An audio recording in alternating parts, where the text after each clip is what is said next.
Christ was not even written about until hundreds of years after his death. And when he was first mentioned, he was mentioned by the Romans as Christus, which does not translate into the Son of God. It translates into the Anointed One. So they could just have been referring to him as a knowledgeable, wise prophet with good teaching.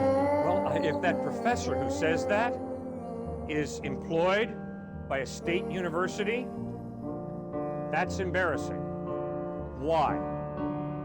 Because although that used to be taught 75 to 125 years ago on these campuses, archaeological finds and the discovery of the writings of the early church fathers have totally smashed that whole school of thought that taught that the Gospels were not written until a couple hundred years later. What do I mean?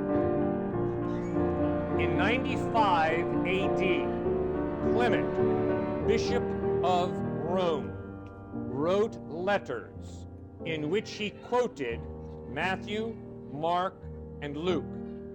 In 115 A.D., letters that we have discovered, written by Ignatius, Bishop of Antioch, quote Matthew, Mark, Luke, and John.